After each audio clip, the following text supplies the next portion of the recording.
सबसे बड़ा time waste अगर क्लास 9-10 में कोई हो सकता है तो वो होता है कि क्लास 9-10 की भारी भरकम बुक्स आती हैं बहुत सारी, मैथ्स की, फिजिक्स की, केमिस्ट्री की, जो 9-10 के ही बोर्ड सिलेबस की होती है।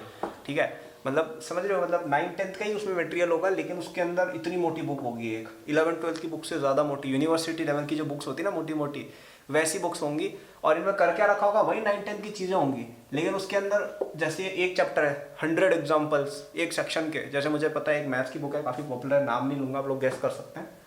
उसके अंदर जैसे ट्राइंगल्स वाला चैप्टर है, उसमें जैसे एनसीईआरटी की एक्सरसाइज में 10 क्वेश्चन है तो ये 100 कराएंगे, ऐसे 10-10 करके 50 क्वेश्चन है तो 500 क्वेश्चन कराएंगे, जबकि सब में एक ही काम हो रहा है, कुछ डिफरेंट नहीं है, सब में आप एक ही चीज़ सीख रहे हो। वही 9-10 की, 9-10 में क्या ही होता है यार, वही सब आप बार बार सीख रहे हो, उसी की बार बार प्रैक्टिस कर रहे हो। Now why this is bad मैं तुम्हें बताता हूँ। पढ़ाई करना कभी बुरा नहीं होता है, ऑब्वियसली ये सब चीज़ें सीख रहे हो आप, लेकिन आप इसी टाइम के अंदर आप 11-12 की चीज़ें पढ़ना चालू कर सकते हो, जिससे आप एनटीएससी भी कर लोगे, आप ओलंपियाड भी कर लोगे, आप जेई के अंदर भी बहुत अच्छा करके आओगे फ्यूचर में। लोग इन सब में अपना टाइम बिगाड़ते रहते हैं, बड़े बड़े टैलेंटेड बच्चे, they keep on doing this kind of books. और कहीं इसमें अब बच्चों की गलती भी नहीं है, बच्चों के पेरेंट्स उन पर थोपते हैं या उन टीचर्स डालते हैं कि अरे यार ये वाली बुक करो, इससे तुम होशियार हो जाओगे। इससे नहीं होने वाला है कुछ भी।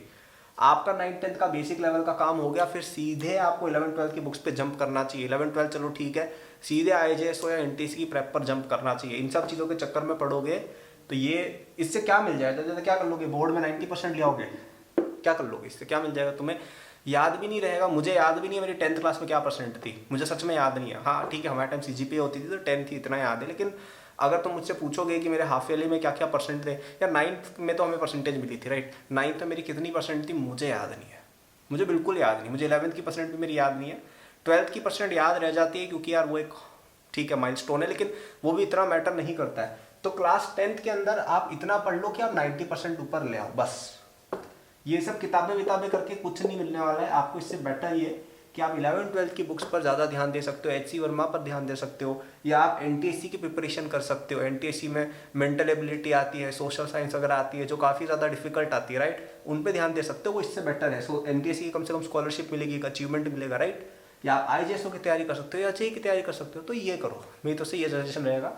और अगर जेई की तुम्हें अर्ली प्रिपरेशन करनी है तो हमारा एक जेई का फाउंडेशन कोर्स चलता है, जिसपे 27 सितंबर तक काफ़ी बड़ा आपको डिस्काउंट मिल रहा है। बच्चे कई बार कंप्लेन करते हैं कि काफ़ी एक्सपेंसिव कोर्स है, लेकिन हमने इसकी रेट टिल 27 कम की है ताकि आप इसको ज़्यादा लोग अफोर्ड कर पाए। इस कोर्स के अंदर वो सब कुछ है तुम्हें, तो हमारी जेई प्रिपरेशन के लिए चाहिए एट दिस स्टेज। तो तुम्हें 9-10 का बेसिक भी हम पढ़ाएंगे, जिससे तुम ये कर पाओ। एनटीएससी का भी उसमें इंक्लूडेड है, ओलंपियाड्स का भी इंक्लूडेड है, मोस्ट इंपॉर्टेंटली जेई की भी एक अच्छी फाउंडेशन मिल जाएगी। तुम 11th में जाने से पहले ज़्यादा कंफर्टेबल हो गए। और कुछ टॉपिक्स एक्चुअली 11-12 के तुम्हें पहले से भी आते होंगे, ठीक है, तो इसको चेक कर लेना, डिस्क्रिप्शन में लिंक मिल जाएगा। 27 तारीख या उससे पहले लीजिएगा कोर्स को, ठीक है। तो आई होप इस वीडियो को संदेश को आप समझ पाए हो कि please don't solve such kind of books, focus more on these books once you are done with your basics of class 9। ठीक है, thank you for watching, good luck.